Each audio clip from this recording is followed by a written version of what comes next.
Vamos para mais um vídeo. Léo mandou pra gente o Hayao Miyazaki, Importância do Vazio do Entre Planos. Esse vídeo é muito bom. E agora que a gente já saiu, né, de uma sequência de filmes da Ghibli, nada mais, né, nada melhor do que ver alguma informação além, extra, para dar mais contexto, porque a gente viu um monte de filme da Ghibli e foi uma experiência maravilhosa.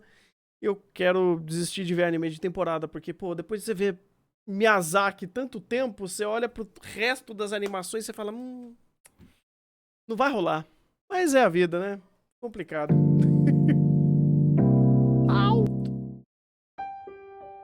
A primeira vez que eu vi um filme do diretor japonês Hayao Miyazaki, eu devia ter uns 11 anos. Eu tinha ido ao cinema ver A Viagem de Chihiro, Clássico uma animação também. sobre a qual eu não sabia quase nada. Algumas horas depois, quando eu saí da sala de cinema, eu estava completamente maravilhado. Eu poderia dizer o mesmo, só que eu não lembro. Eu sempre fui fã de fantasia, de histórias incríveis Eu com não lembro seres como estava. estranhos, dragões, magia. Mas isso aqui era algo diferente. E eu não sabia explicar o porquê desse filme ser algo diferente. Uhum. Com o passar do tempo, o Miyazaki se tornou um dos meus diretores favoritos. Eu conheci outras obras dele e muitas delas me tocaram profundamente. Não é O à homem é toa brabo. que 2 longas dele estão na minha lista de filmes favoritos de todos os tempos: Ó. A Viagem de Chihiro e O Castelo Animado. Hum. Mas a verdade é que eu nunca consegui explicar direito por que os filmes do Miyazaki me impactaram tanto, mesmo depois de rever as animações dele várias e várias vezes. Até que um dia eu li uma entrevista que o crítico americano de cinema Roger Ebert fez com o Miyazaki. Em certo momento da conversa, o crítico decide elogiar um aspecto específico dos filmes dele. Ebert disse que adorava o movimento gratuito nas obras do cineasta japonês. Ou seja, como os filmes dele, de vez em quando, parecem dar uma pausa na trama e mostrar momentos em que não acontece nada de especial. Isso é verdade. Ebert disse: em vez de todo momento ser ditado pela história, às vezes os personagens vão apenas sentar por um momento, ou vão suspirar, ou olhar um córrego, ou fazer algo extra. Uhum. Não para avançar a história, mas apenas para dar uma sensação de tempo, de espaço e de quem eles são. A primeira cena que me veio à cabeça quando eu li isso foi esse trecho aqui de A Viagem de Chihiro, quando a Chihiro e o Sem-Rosto fazem uma viagem de trem. Durante esse trecho, nada demais acontece. A gente só vê os dois no vagão. Não tem diálogo, não tem ação. Só eles olhando a paisagem passar. Quando Ebert... Pô, mas o Miyazaki o cara é tão gênio, porque mesmo esses momentos de respiro, de você apenas estar contemplando o tempo, é um deslumbre visual. É um deslumbre de cenário, de fotografia, porque não é só o tempo pelo tempo, dá o respiro pelo respiro, mas é todo o deslumbre do momento. É toda a sensação de pertencimento, de você pertencer àquele lugar, né? E por que é tão incrível? Não só por ter, mas como é. Ele é gênio em fazer isso ser sentido. Que nem quando eu esqueci o nome da personagem do... Aqui. Esqueci o nome dela. É a Sofia? Esqueci. Mas, cara, esse momento é mágico. Tipo, vamos contemplar o cenário. Olha como a arquitetura... Sofia. Como é a arquitetura desse lugar, como que é o mundo, como é que é a vegetação. Sente e aproveite. Sente e imerja a isso. Merja. Eu tô inventando umas palavras muito boas, gente. Então, é muito da hora isso. É muito bom isso, cara. Não tem diálogo, não tem ação. Só eles olhando a paisagem passar. Uhum. Quando Ebert falou que gostava desse movimento gratuito, Miyazaki tinha uma resposta pronta. A gente tem uma palavra para isso em japonês. É chamada de ma. Vazio. Isso está lá intencionalmente. Eu percebi então que isso era uma das coisas que eu achava fascinante nos filmes do Miyazaki, mas sem nunca ter entendido direito. Ma. Esse conceito realmente é algo muito antigo na cultura japonesa. Para entender melhor o que ele representa, vamos pegar o símbolo usado em japonês para escrever ma. Ele é a combinação de outros 2 caracteres. Um que significa porta ou portão e outro que significa sol. A partir daí, a gente já começa a ver a relação entre esses 2 conceitos e a ideia de ma. Como assim? Calma, você já vai entender. Que nem o Miyazaki disse na entrevista, ma é um vazio. Mas não é só isso, ele não é um vazio qualquer. Ele é um vazio com propósito. Ele é importante e tem significado. Um significado que se expressa na ausência de algo. E os caracteres usados para escrever ma ajudam a entender isso. Lembra que eu falei que aqui a gente tem porta e sol juntos? Pois bem, uma porta aberta é, essencialmente, um espaço vazio, um vão. Mas é através desse vazio que a gente consegue enxergar a luz do sol que passa pela porta. Ou seja, ma é uma ausência que permite que algo se manifeste através dela. Por isso que dá essa sensação E de... essa ideia é muito usada na expressão artística. Nas artes plásticas, por exemplo, o ma tem relação com o que se chama de espaço negativo. E negativo aqui não é no sentido de ruim, é apenas o espaço não preenchido. Mas enquanto muitas pessoas podem enxergar o espaço negativo apenas como o fundo da imagem, a ausência de figura, outras podem entender ele como parte crucial da composição.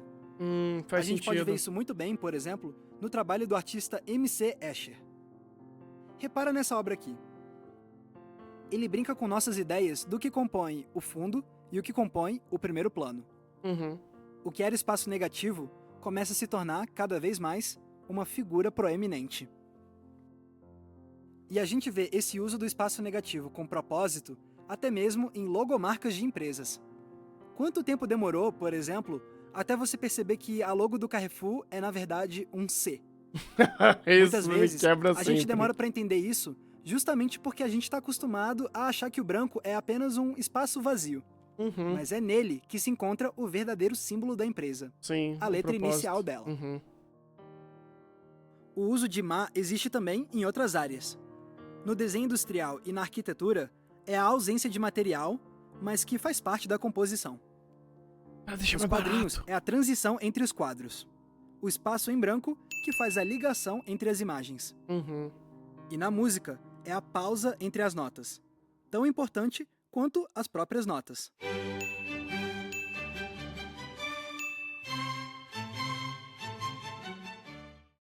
Pois bem, agora que a gente já entendeu melhor o conceito de ma, como a gente consegue ver isso nos filmes do Miyazaki? Cara, é Bom, engraçado que eu sempre chamava, assim, né, por caneladas minhas, mas quando é pra dar a entender esse significado do ma, eu geralmente falava tempo de respiro. Porque é um tempo de respiro, é um tempo de... Sabe? É um tempo que não tá a obra macetando informação na tua cabeça de segundo a segundo, mas é um tempo que você respira, para e vai. Não é só isso, né? Eu acho que o tempo de respiro não é só pra isso também. Não é o conceito de ma aplicado apenas a isso, mas também é questão de ritmo, né? Você fazer uma obra frenética do primeiro segundo até o último não faz o menor sentido, né? É bem o que Roger Ebert falou na entrevista com o cineasta. Os filmes do Miyazaki são repletos de ação e de movimento. Isso não dá pra negar. Mas a questão é que essas histórias têm um senso de equilíbrio muito grande. Isso significa que a gente também tem cenas que apenas fazem uma pausa. Momentos de pura contemplação. E é maravilhoso. Esses momentos em que nada acontece, entre aspas, podem até não avançar a história. Mas o Miyazaki quer mostrar pra gente que isso não é necessariamente um problema. Que também é importante ter um tempo pra contemplar, parar, absorver os mundos e os personagens que ele nos apresenta. Sim. Na entrevista com Ebert, o Pessoa Miyazaki que comenta menos sobre te como vê hoje em outros dia, né? cineastas Muitos fazem anime. filmes infantis. As pessoas que fazem filmes têm medo do silêncio. Elas ficam preocupadas que o público vai se entediar que eles vão se levantar e ir comprar pipoca. Mas só porque o filme é 80% intenso o tempo todo, isso não significa necessariamente que as crianças vão te abençoar com a concentração delas. Uhum. O que realmente importa são as emoções subjacentes. Você não deve abandoná-las. Cara, isso é uma diferença gritante, né? Porque eu lembro como, pô, aconteceu isso com o filme de Digimon. O primeiro filme de Digimon. Aquele filme de Digimon. Por algum bom motivo, era do Hosoda, aquele filme? Eu não lembro de quem que era. Mas aquele filme, quando você pega o original, ele é muito diferente do dublado. Né? Porque da versão americana. No caso que eles pegaram, picotaram tudo, espremeram e tal, e começa, tipo, o tempo que era literalmente de reflexão, de respiro, eles colocavam um diálogo expositivo a todo momento. O filme não para. O filme não para. E é um negócio assim, indigesto. Indigesto. Era do Hosoda. Ótimo. Ó, minha mente tá boa, tá afiada hoje, hein? E quando você pega a falta desse respiro, o filme parece sufocante, as cenas parece que elas te embaralham, é uma coisa atropelando a outra, é informação sobre informação, então você não tem tempo de respirar, você não tem tempo de contemplar, você não tem tempo de absorver. E é um erro, sei lá, que eu acho grotesco quando obras, principalmente norte-americanas, adoram fazer isso, né? Ou quando pega um anime, picota ele e faz uma versão for kids que acaba com esses momentos de respiro, ou joga diálogo que não existe nesse momento de respiro. É horroroso. E é um exercício interessante de você perceber como faz falta. Quando você faz mal feito isso, ou quando você não tira isso, a diferença que dá, né? Principalmente de imersão, de entendimento, de respiro, de absorção. Cara, silêncio, o vazio, o tempo de respiro é sempre muito importante.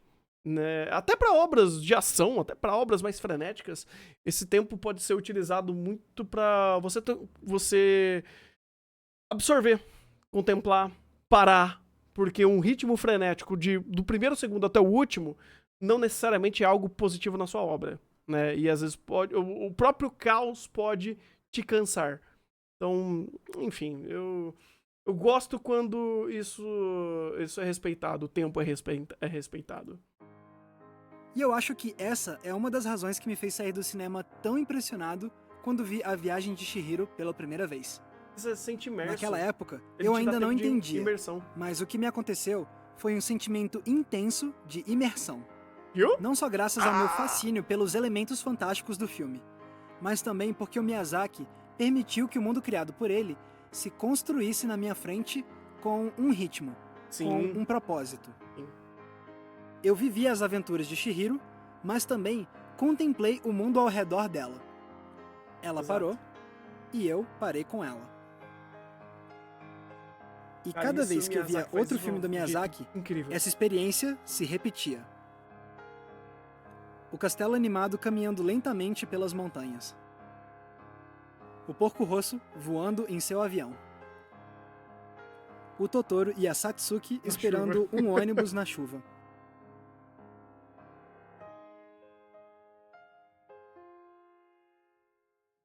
Isso é E hoje eu incrível. consigo entender melhor o porquê dessas cenas terem me marcado. Porque, pra mim, é através desses momentos vazios que os mundos imaginários de Miyazaki se manifestam com mais intensidade. Tal como a luz do sol que passa pelo vão da porta. É o tempo de absorção, né? E é extremamente importante. Então Maravilha. é isso. Olha, tem bastante tempo que eu queria fazer um episódio sobre o Miyazaki. E em especial sobre esse tema que a gente falou hoje.